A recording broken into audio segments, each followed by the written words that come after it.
일하는 자가 그의 수고로 말미암아 무슨 이익이 있으랴. 하나님이 인생들에게 노고를 주사 애쓰게 하신 것을 내가 보았노라. 하나님이 모든 것을 지으시되 때를 따라 아름답게 하셨고 또 사람들에게는 영원을 사모하는 마음을 주셨느니라. 그러나 하나님이 하시는 일의 시종을 사람으로 측량할 수 없게 하셨도다. 사람들이 사는 동안에 기뻐하며 선을 행하는 것보다 더 나은 것이 없는 줄을 내가 알았고 사람마다 먹고 마시는 것과 수고함으로 낙을 누리는 그것이 하나님의 선물인 줄도 또한 알았도다. 하나님께서 행하시는 모든 것은 영원히 있을 것이라. 그 위에 더할 수도 없고 그것에서 덜할 수도 없나니 하나님이 이같이 행하심은 사람들이 그의 앞에서 경외하게 하려 하심인 줄을 내가 알았도다. 아멘. 전도서는 솔로몬이 지었다는 사실은 다 알고 있습니다. 솔로몬이 하나님의 말씀으로 감동이 되어 선지자와 같이 하나님이 우리에게 주시는 말씀으로 우리에게 제시되어진 새 성경이 있습니다. 바로 아가서, 그 다음에 잠언, 그 다음에 전도서 이렇게 되어 있는데 조금씩 하나님이 과연 언제 어떻게 이 말씀을 주었는지 역사적으로 정확하게 우리가 판독이 되진 않습니다만 하나님이 감동하여 솔로몬에게 주셨던 그 말씀, 그 솔로몬의 상태에 따라 조금씩은 다르게 주신 것 같습니다. 아가서를 보게 되면 솔로몬의 젊었을 적 시절에 불타오르는 첫사랑을 경험하고 그 사랑이 하나님에 대하여 또 주께서 세운 몸된 교회 또 하나님의 백성에 대하여 어떤 사랑을 갖고 있는지를 그가 마치 한 여인을 사랑하듯이 굉장히 뜨거운 열정으로 사랑을 표현하는 말씀, 그래서 Songs of Songs라는 노래 중의 노래로다. 굉장히 아름다운 노래라는 말로 아가서, 사랑의 노래라고 우리에게 제시해 주었습니다. 아마도 젊었을 적이라고 보고 있습니다. 그런데 8장밖에는 되지 않습니다. 그래서 하나님을 사랑하고 교회를 사랑할 때 이렇게 사랑하는 것이다 라고 보여주는, 이것은 한때 유대인들한테는 30세 밑으로는 읽지 못하게 하는 금서이기도 했습니다. 너무 일찍부터 사랑을 알면 안 되니까 웃으라고 한 겁니다. 이 말은 자꾸 웃음을 좀, 그리스도를 믿고 하나님의 자녀된 자로서 지금의 상황과 형편이 어쩌하든지 밖에 눈이 와서 집에 어떻게 가야 될까 이런 고민하는 저와 여러분에게 하나님의 자녀로서의 기쁨이 항상 있기 때문에 그걸 좀 누렸으면 좋겠다 싶어서 제가 자꾸 실없는 소리를 합니다. 죄송합니다. 그런데 두 번째, 하나님께서 잠언을 주실 때는 조금 다른 때 주신 듯 싶습니다. 인생을 좀 살아보고 한참 열심히 왕으로서 하나님의 놀라운 능력으로 뭔가를 이 땅에서 해보고자 할 때 정말로 하나님이 주신 그 지혜를 가지고 잘 살아봐야 되겠다. 어리석은 자와 같이 세상에 우매한 자와 같이 살지 말고 하나님을 믿는 경외한 자로서 이 땅에서 정말로 말씀대로 지혜롭게 잘 살아봐야 되겠다라고 하면서 굉장히 구체적으로 우리에게 제시되어진 삶의 현장들을 잘 말해주고 있는 게 잠언이다. 짧은 교훈이라는 뜻입니다. 다른 영어로는 뭐 지혜서라고 표현하기도 합니다만 길지 않고 그저 짤막짤막 삶에서 번뜩 생각나는 말씀을 딱딱 써서 우리에게 제시하여 마치 교만은 패망의 선봉, 참 너무 멋있는 말씀이에요. 그죠? 좀 더 자자, 좀 더 눕자 하면 가난이 이런 표현 어떻게 도적같이 임한다. 궁핍이 군사처럼 임한다. 굉장히 번뜩이는 지혜를 줘서 믿는 자로서 삶의 지혜를 잘 이 삶에서 적용하라라고 준 잠언의 말씀입니다. 그래서 아마 이것은 그가 한참 971년에서 931년 동안의 40년간의 빚입니다. AD는 아닙니다. 왕으로서 40년간을 통치한 중간 즈음에 열심히 하나님의 은혜 속에 그 이스라엘 국가를 통치하였을 때 하나님이 주신 말씀이 아마도 잠언일 거라라고 보고 있습니다. 우리가 읽은 전도서는 조금 늦음하기 노년에 하나님이 주신 말씀이다라고 보입니다. 여기 머리에 밖에처럼 흰 눈이 와서 희끗희끗 하시는 이런 어르신들 인생을 돌아보고 반추하여 인생이란 이런 거다라고 말하는 그 말씀이 전도서입니다. 그래서 전도서를 잘못 이해를 하면 굉장히 비관적이다라고 말합니다. 헛되고 헛되니 모든 것이 헛되도다. 해 아래서 수고한 모든 것이 하나도 유익함이 없이 헛되도다. 그걸 읽은 젊은이가 나보고 어떻게 하라고? 다 헛되면 뭘 하라고? 이렇게 오해를 하게 되어 있습니다. 인생을 다 살아보면 살기 전에는 몰라요.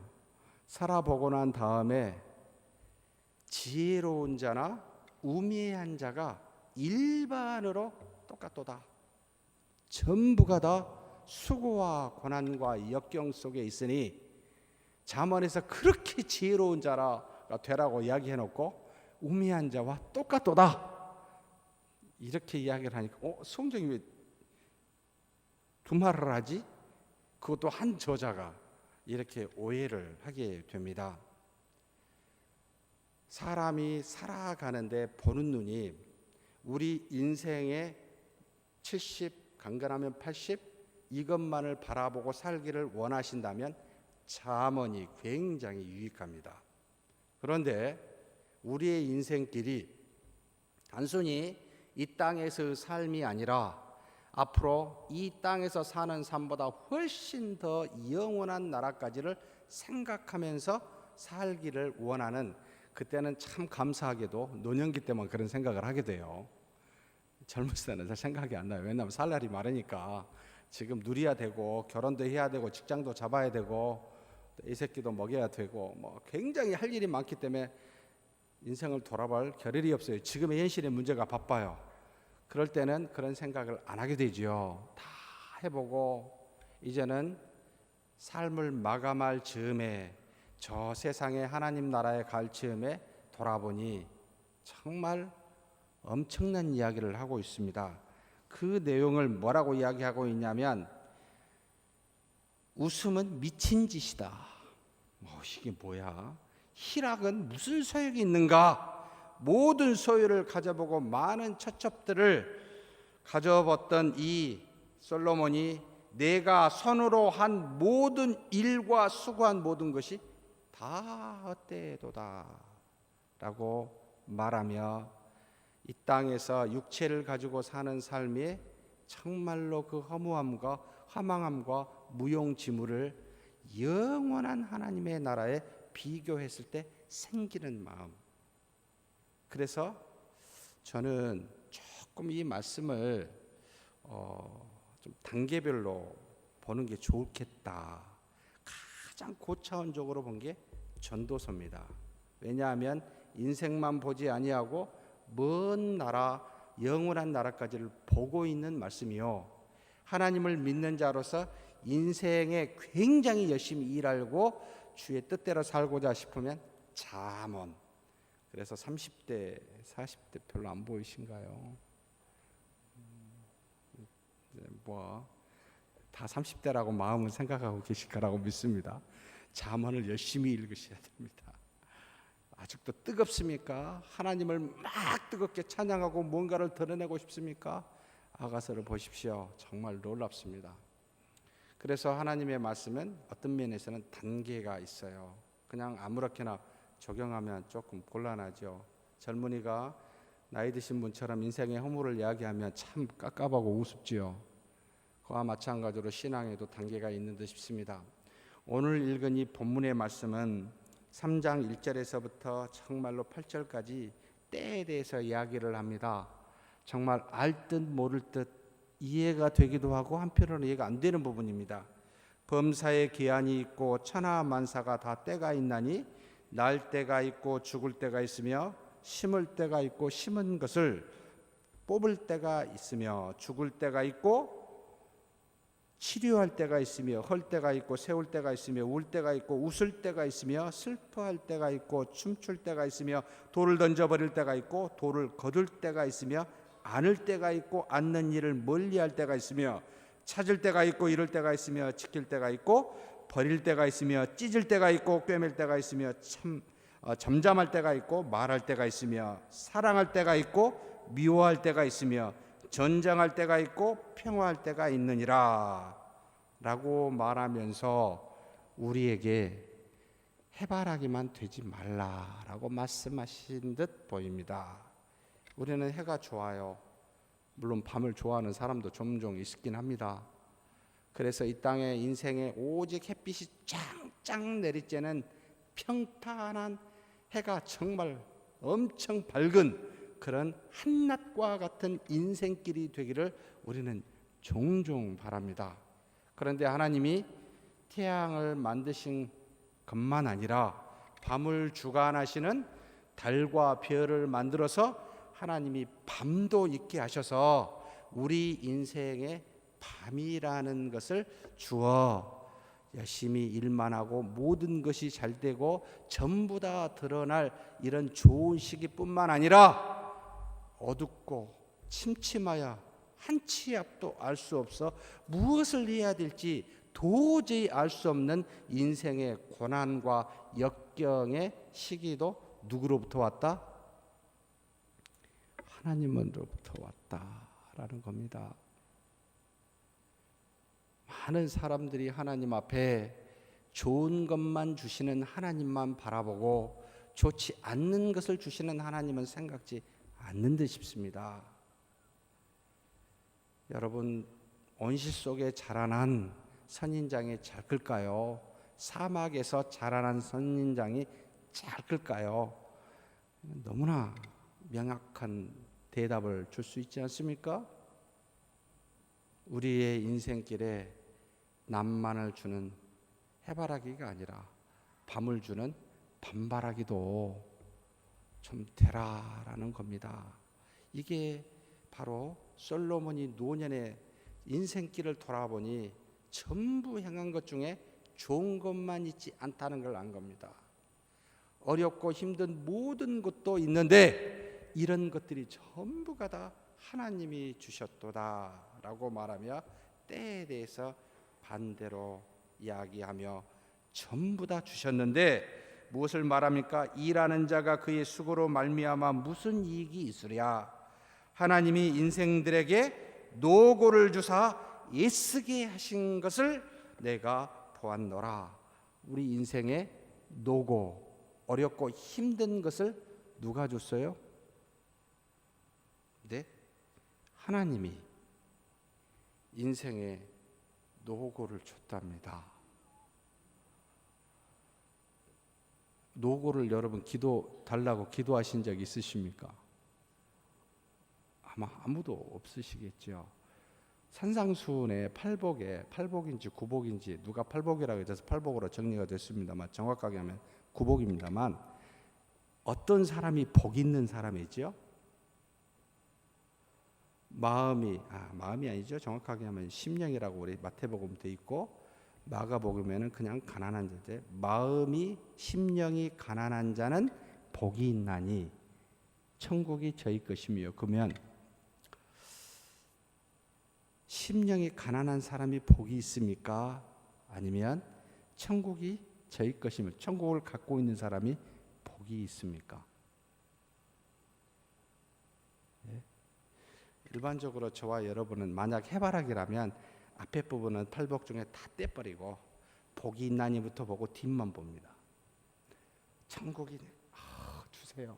근데 하나님은 조건을 붙여놨어요.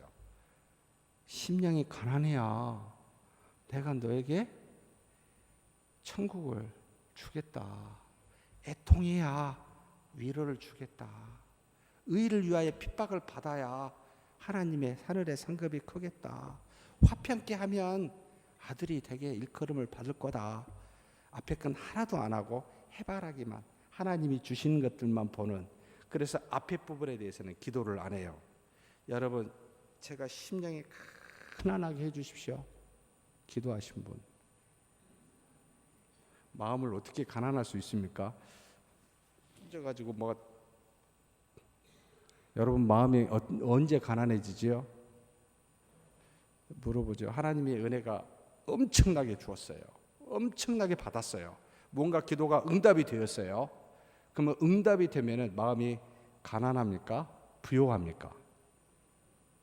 그럼 마음이 부요하면 기도할까요? 안 할까요?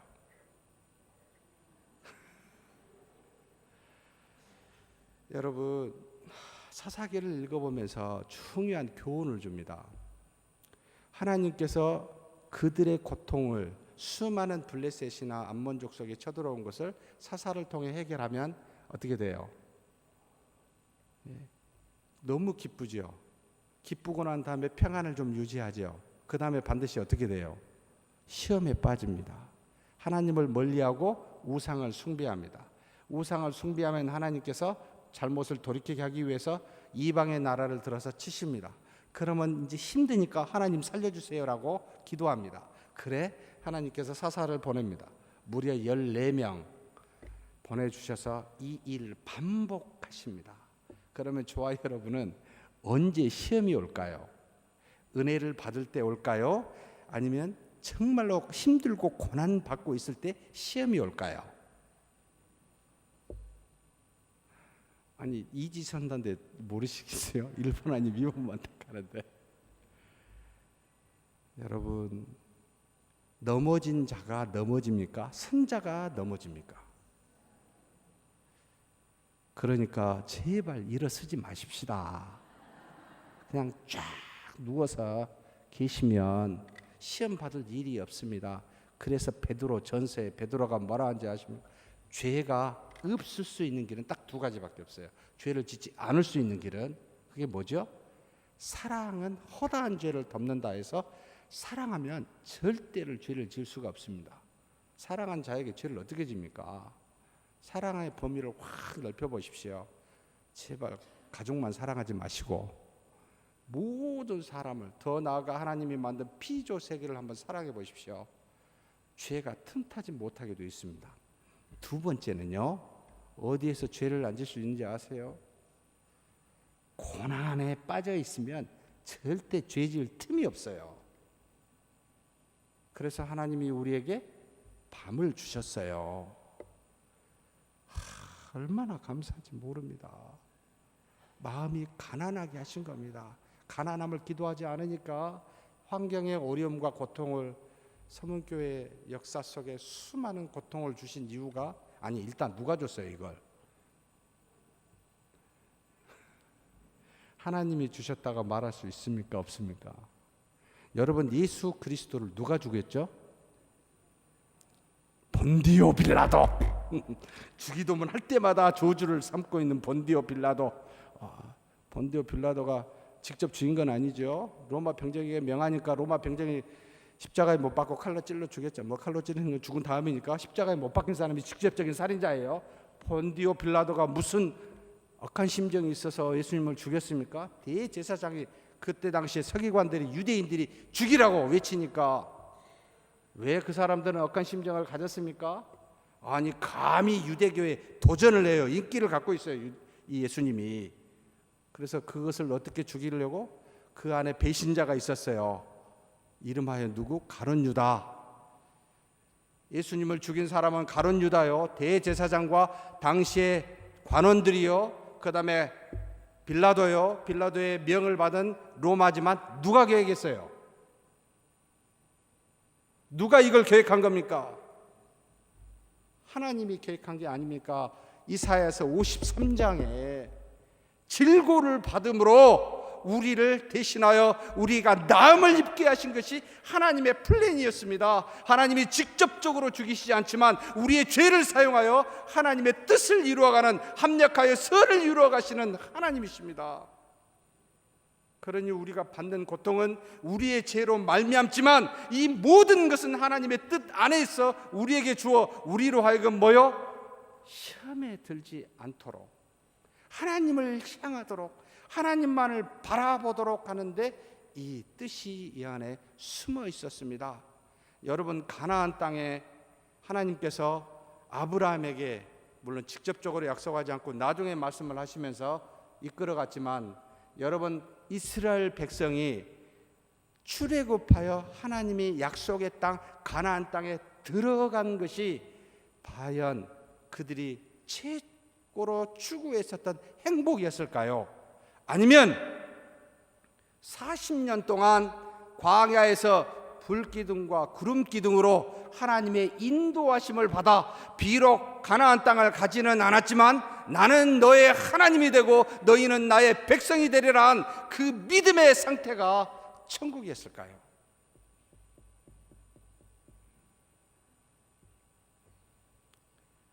사랑하는 성도 여러분, 마음을 가난하게 하신 하나님 참 감사합니다. 왜냐하면 그분만을 향하게 하기 때문입니다. 다른 그 무엇을 추구하지 아니하고 하나님 한 분만을 붙들게 하는 것이 바로 천국이었기에, 하나님의 나라였기에, 하나님의 나라가 여기 있다 저기 있다 하지 말고 내 마음에 있느니라, 성령의 하나님이 내 안에 있어 나로 하여금 온 천지가 다 환난과 고통이 있다 할지라도 나를 지키고 평안으로 인도하시기에 그곳이 바로 하나님의 나라, 이미 시작한 도래한 나라, 비록 완성되지 아니하였지만 우리 안에 있습니다. 이걸 자각하게 하고 깨닫도록, 그래서 하나님만을 바라보도록 하기 위하여 밤을 주셨습니다. 가난하게 하셨습니다. 고통도 주셨습니다. 근데 고통만 있으면 안 되잖아요. 그로 말미암아 하나님이 주시는 평안과 기쁨이 우리를 붙잡기에 무슨 상황이 있더라도 감사와 기쁨을, 희락을, 그래서 하나님의 나라는 먹고 마시는 것에 있지 아니하고 의와 평강과 희락이니라 라고 로마서에서 증거하고 있지 않습니까? 그러니 사랑하는 성도 여러분, 하나님이 인생들에게 노고를 주사 애쓰게 하신 거 감사하다라고 솔로몬이 자각한 겁니다. 하나님이 모든 것을 지으시되 때를 따라 아름답게 하셨고, 그러면 낮에만 아름다운 게 아니고 밤도 아름답다는 겁니다. 때를 따라 전부 다 아름답게 하셨습니다. 하나님이 만드신 피조물 전부 다 보기에 좋았더라, 마지막 날 인간을 다 만드시고 심히 좋았더라 하면서 하나님이 흡족해 하셨습니다. 하나님이 만드셨기 때문입니다. 그런데 어찌하여 젊었을 때를 좋아하시고 나이가 들면 나이를 숨기고 싶고 별로 안 좋아하시는 분들이 계셔요. 저도 한때는 40대가 될 때까지는 나이를 계산을 안 했습니다. 나이 먹는 것이 싫어가지고 계산을 안 하다 보니까 나이를 잊어버렸어요. 몇 살이냐고 물어보면 막 이렇게 계산을 해봤습니다. 그런데 언젠가 밖을 나가 공원을 거니는데 별로 좋지 않는 환경에 있었을 때 하나님이 황혼 저녁에 낙엽이 쓸려가는 모습을 보면서 굉장히 마음이 편안하고 안정감을 느꼈을 때 제가 그제서야 깨달은 한 가지 진실이 있었습니다. 진리가 있었습니다. 40이 넘어가면 무엇으로도 놀라지 않을 만한 자신이 있는 안정감이란 게 있구나. 제가 어르신들을 다시 보게 됐습니다. 정말로 무엇으로도 놀라지 않을 만한, 비록 육신이 후패하여 연약하지만 속은 안정된 마음으로 하나님이 주신 은혜가 있구나. 제가 다시 봅니다. 너무 40이 넘어간 게 좋았어요. 20대가 도저히 모를 거예요. 여기는 20대가 없어서 60이 되신 70이 되신 어르신들은 우리 지금 50대 된 사람 보고 이 절대 모르는 게 있어요. 기쁨이 있습니다. 하나님이 때를 따라 주시는 아름다움들이 곳곳에 다양하게 있기 때문에 우리 인생 전체가 아름답습니다. 그러니 청춘이여 자랑하지 말지어다. 청춘이 없어가지고 별 효력이 없네 여기는. 30대 40대야 아휴 참 아직 어리석어요. 60, 70에 백발이 지혜라고 잠언에서 말합니다. 정말 인생의 길을 하나님이 때를 따라 아름답게 하셨기 때문에 우리 모든 인생이 전부 아름답습니다. 믿으십시오. 이미 알고 계셔서 별반 믿음이 없어도 되시겠죠.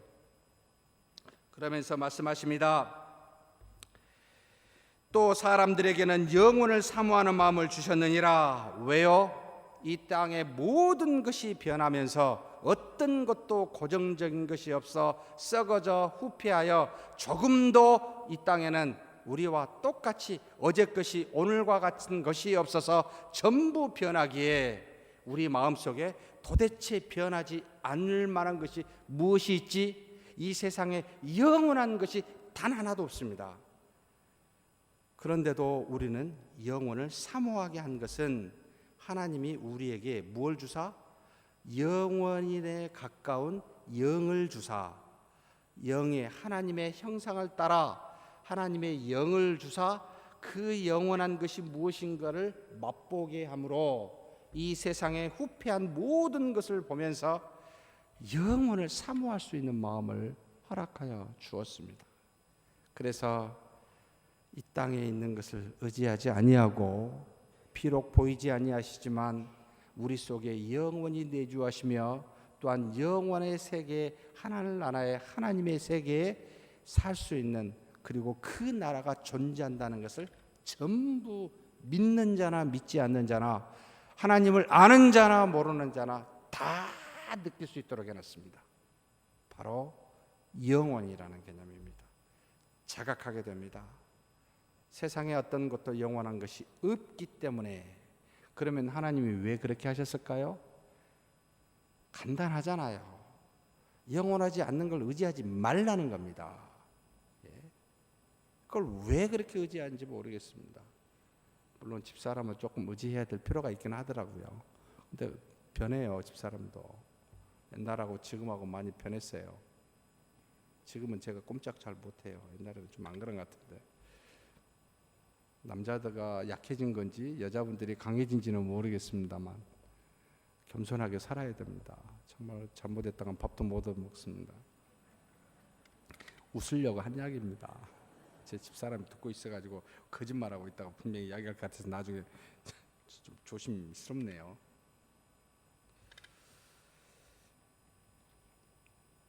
그러나 하나님이 하시는 일의 시종을 사람으로 측량할 수 없게 하셨으니 하나님께서 우리에게 당신의 말씀을 전부 다 정확하게 알려주었는데 안 알려준 게 한 가지가 있습니다. 언제라는 겁니다. 시와 때는 하나님께 속하게 있고 나머지 모든 것은 하나님의 나라에 대해서 구원에 대해서 진리에 대해서 이 땅에 우리 사람으로서 하나님의 백성으로서 하나님의 자녀로서 살아야 될 모든 것은 전부 말해줬는데 언제 될 거라는 건 한 번도 말한 적이 없습니다. 정말 아브라함에게 내 본토 친척 아비집을 떠나라. 그러면 뭐요? 세 가지를 축복하셨습니다. 복의 근원이 되게 하겠다. 그 다음에 약속의 땅을 주겠다. 내 후손을 별처럼 모리알처럼 많게 하시겠다. 언제요? 이렇게 저는 물었을 텐데 하나도 안 묻고 아브라함은 순종했습니다. 여러분 이삭을 언제 줬죠? 75세 때 말하고 100세 때 줬으니까 25년 뒤에 그 말씀을 성취하셨어요. 별로 안 놀라시네요. 저는 오늘 기도해가지고 내일은 너무 일주일이나 한 달 뒤에 응답해주면 괜찮은데 25년 뒤에 응답을 주신다고 생각해 보십시오. 그게 응답입니까? 라고 생각이 되잖아요. 복의 근원이 될 거라. 예수 그리스도 너의 후손으로 그리스도를 보낼 거라. 모든 자가 그리스도로 말미암아 하나님의 복을 받을 거라. 언제 성취되었습니까? 2000년 뒤에 성취됐습니다. 별로 안 놀리시네요. 하나님의 말씀이 우리에게 주어 당신의 뜻을 말했지만 시간을 이야기하지 않았습니다. 시종을 모르게 했습니다. 왜요? 너무 간단해요. 하나님의 뜻은 너희는 피조물입니다. 연약한 자라는 겁니다. 그 이야기를 어디서 하고 있습니까? 고린도후서 5장 7절에 우리가 이 보배를 질그릇에 가졌으니, 이 보배는 예수 그리스도입니다. 믿음입니다. 우리 질그릇은 우리 몸입니다. 우리 자신입니다. 가졌으니, 이 질그릇은 여러분 튼튼해요? 약해요? 살짝만 쳐도 깨져버립니다. 스텐 그릇이 굉장히 튼튼하죠. 살짝 깨어지는 그릇에다가 그 보배로운 그리스도를 담게 하셨는데 바보 아니에요? 하나님이 왜 강한 그릇에다가 주면 안 될까요? 질그릇에 담게 했어요. 왜요? 그 다음에 나옵니다. 이는 심히 큰 능력은 누구에게 있고 하나님께 있고 우리에게 있지 아니함을 알게 하려 함이라. 우리를 의지하지 말라는 겁니다. 너는 깨어질 그릇이니. 시와 때를 알려주지 않는 것은 우리의 연약함을 알고 전지전능하신 하나님만을 의지하여 하나님을 향하도록 하는 방식이었습니다. 다 알려주면 기도, 그래 내가 25년 뒤에 줄게, 그러면 아브라함이 기도할까요? 안 할까요? 저 같으면 안 합니다. 그래 25년 뒤에 주는데 이 기도 제목 응답됐네. 끝나버립니다. 하나님이 나에게 뭔가를 정확하게 알려주면 그 즉시 우리는 하나님을 향하여 나아가기보다 그 은혜에 취하여 하나님을 더 이상 찾아 나아가지 않게 되더라. 결국 하나님의 나라는, 천국은 뭐다? 하나님과의 교통입니다. 끊임없이 하나님을 믿고 의지하게 하는 교통이라는 겁니다. 신비한 연합이라는 겁니다. 하나님과 함께하는 것이 곧 모든 그 어떤 것보다 가장 큰 은혜라는 거였습니다. 하나님과 동행하는 것이 그 어떤 축복보다, 이 세상의 모든 것을 얻은 솔로몬의 영광보다 하나님의 그 자체가, 이 꽃 바로 뭡니까?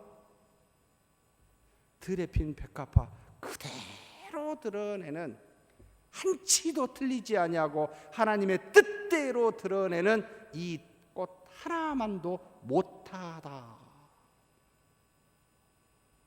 사랑하는 성도 여러분, 지금 저와 여러분의 밤에 있든 낮에 있든 하나님이 함께 하신다면 이것이 곧 천국입니다.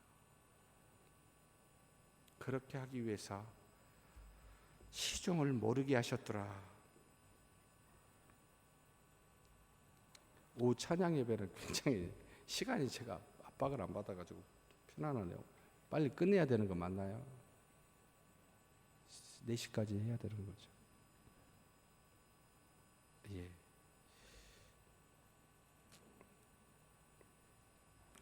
사람들이 사는 동안에 12절입니다. 기뻐하며 선을 향하는 것보다 더 나은 것이 없는 줄을 내가 알았고, 솔로몬이 이 땅에 사는 동안 기쁜 것 2가지를, 아니 좋은 것 2가지를 말합니다. 기뻐하는 거예요. 하나님으로 말미암아 기뻐하는 것. 그 다음에 2번째, 선을 향하는 것. 이거보다 더 좋은 것이 인생에 없다는 것을 알았습니다. 이 땅에 살면서 하나님을 향하여 끊임없이 기뻐하고 수많은 사람을 향하여 하나님의 뜻을 드러내는 선을 향하는 것. 그런데 선을 향할 때 내 뜻대로 마시고 하나님이 주신 지혜를 가지고 가셨으면 좋겠습니다. 가끔 제가 선을 당할 때가 있어요. 누구로부터. 근데 불편할 때가 있습니다. 내 마음을 살피지 않고 그저 선을 베풀려고 하는 우매한 사랑 때문에, 저와 여러분이 선을 베풀고자 하는 마음보다 더 중요한 것은 그 사람의 눈높이에 맞추는 사랑이 훨씬 더 중요합니다. 예수님께서 이 땅에 오셨을 때 육신을 입고 오신 것은 하나님과 같은 분이 우리의 눈높이에 맞추어 그 사랑을 그대로 알고 만지고 듣고 볼 수 있도록 해 주시기 위한 바로 그와 같은 사랑 때문에 우리가 알고 깨달아 하나님의 사랑을 받아들일 수가 있었습니다. 내 수준에, 하나님 수준에 맞춰 그저 베풀게 되면 아무도 알 수가 없고 오히려 불편하게 되더라는 거지요. 솔로몬은 바로 그래서 선을 베풀고 하나님으로 말미암아 기뻐하는 것이 세상에서는, 이 땅에서는 가장 좋더라. 다른 걸 보니까 별거 없더라 라고 이야기하고 있습니다. 그러면서 무엇을 말합니까? 사람마다 먹고 마시는 것과 수고함으로 낙을 누리는 그것, 굉장히 일상적인 겁니다. 먹는 문제, 마시는 문제, 그 다음에 수고하여 여러 가지 일을 하는 거, 그것으로 쉬고 열매를 먹고 하는 낙이 굉장히 뭐요? 그것이 하나님의 선물인 줄도 알았도다. 작은 것도 하나님이 주신 선물이더라. 소중합니다. 물 마시는 거, 식사 먹는 거, 매일의 삶 속에서 하지만 이것은 우리 손조들이 매일의 집에서 먹고 마시는 일들을 뭐라고 했죠? 살림이라고 그랬습니다. 살림 별로 안 좋아하시죠? 살리는 일을 줄임말이 살림입니다. 죽이는 일에 줄이면은 죽음이 되겠죠. 죽임, 살림. 굉장히 지혜로운 겁니다. 사실 우리가 먹고 마시는 이 일을 하나님으로부터 온 줄로 알아 살리는 일을 하는 거, 이것에 여러분 낙을 누리며 기뻐하십시오. 하나님이 주신 겁니다. 이건희 회장님처럼 못 살아서 별로 그렇게 기쁘지 않으신가요? 지금 어떻게 되는지 모르겠습니다. 죽었나요? 병원에 계신지 모르겠습니다만 여러분 먹어봐야 세 끼 먹습니다. 배 터지게 먹어봐야 한 그릇 더 먹을 뿐이에요. 물론 약간의 음식의 퀄리티가 다를 수는 있어요. 자봤자 한두 평 안에서 잡니다. 조금 더 푹신한 데 잘 수는 있어요. 제가 이렇게 말한 건 똑같더라는 거예요. 먹고 마시는 모든 것이 다 하나님께로부터 주신 것이니 감사하자.